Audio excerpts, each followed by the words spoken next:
Assim, não é meu medo, né? É meu receio, que quando a gente entra nessa paz ou nessa harmonia dos poderes, você perde o poder de avaliação, a crítica. Exato. Porque quando você não tem esses dois lados, é uma coisa só. Então é aquilo ali e pronto.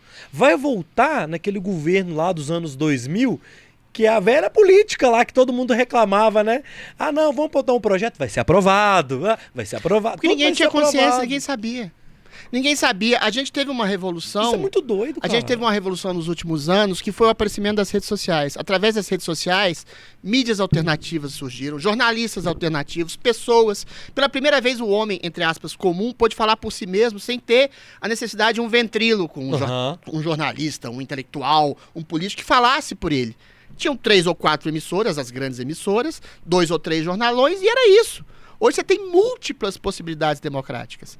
Eu acho que existe aí uma espécie de revolução das instituições de comunicação para sufocar exatamente o jornalismo alternativo. Mas aí a gente que é alternativo, se a gente falar alguma coisa que eles não querem... Você vai ser sufocado. Você vai ser enquadrado como antidemocrático. Exato. Você vai ser enquadrado como um crítico acerbo das instituições. Você pode ser passivo de desmonetização. Exato. O próprio YouTube faz isso. Entendeu? Infelizmente, as próprias redes sociais estão comungando com essa ideia de censura. E, alinhado com o que você disse, eu acho que essa tensão entre os poderes, o executivo, o legislativo, o judiciário, e mais, a tensão de uma mídia vigilante, a tensão de uma mídia alternativa que seja, essa fiscalização, é o que dá o substrato verdadeiro à democracia. Democracia não é feita de paz. Se você não tiver tensão entre os poderes, o executivo falando, olha o que o legislativo tá falando de merda lá, olha o que o judiciário tá fazendo esquisito. Ou seja, uma tensão permanente para que a democracia faça exatamente um equilíbrio entre os poderes e não se torne o quê? Um autoritarismo, autocrata, ditatorial, que é o que tá acontecendo, que é uma coisa esquizofrênica, cara. A gente tá vivendo no Brasil uma ditadura que prega censura, perseguição, prisão sem o devido processo legal, sem mostrar do que a pessoa está sendo acusada em nome da defesa da democracia. Como é que você faz uma defesa da democracia? Através da censura e do cerceamento da liberdade de expressão. É um paradoxo completo. Aí lembra aquele livro lá do George Orwell, que todo mundo está citando, eu inclusive, que é o 1984, O Ministério do Amor, que pregava o ódio. É o Ministério da Liberdade, que pregava exatamente o cerceamento da liberdade. Ou seja, os conceitos eles estão sendo revirados e subvertidos para dar uma impressão que a gente está numa democracia plena. E aqueles que deveriam zelar pela democracia censuram, perseguem, prendem, e se você disser alguma coisa, você é massacrado. Em nome da democracia. É louco isso. É louco o que a gente está vivendo. E aí, cara, o público, o inscrito, o leitor, sei lá... ele perde a régua de comparação do que é bom e o que é ruim. Porque eu não posso, talvez, ter um programa, vou citar a gente para não citar outros, ou um Flow da vida, um Bora, um Pânico. Peraí, eu não gosto da opinião dele, não vou vê-lo mais. Gosto do aquele outro. Quando todo mundo tá mais ou menos no mesmo patamar, você perdeu o comparativo até de qualidade da informação, pô.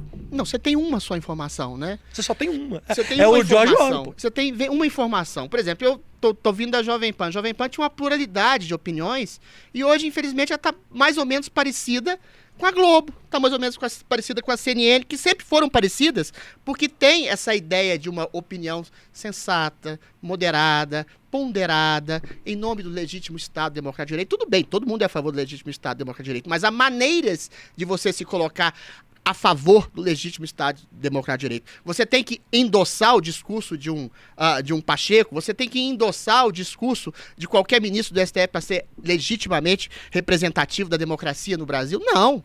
A democracia pressupõe contrastes de opinião. E aí, como você bem falou, se você não tem contraste de opinião, até mesmo no estilo...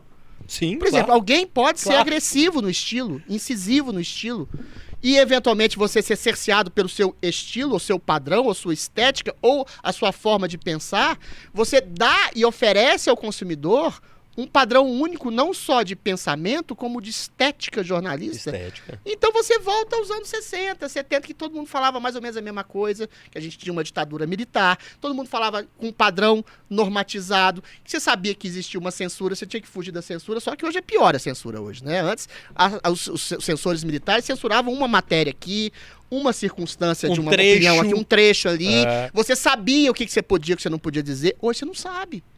Se você faz, sei lá, uma crítica ao Alexandre de Moraes, você pode se ferrar e ninguém mais faz. Você viu? Não eu sou esperto, mais. Eu não tô fazendo. O Alexandre de Moraes é lindo.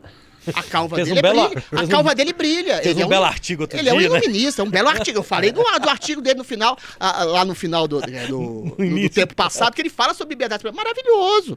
Eu tô dizendo que ele tá entrando em contradição? Jamais. É muito Jamais. doido Muito homem belo, um homem bonito, um homem probo, ciente da... Então, assim, você tem um medo. A pior censura que existe hoje, porque a gente vive uma censura do pensamento, é a autocensura. Porque você não sabe o que você pode dizer, até onde você pode ir, e você não sabe o que você pode pensar.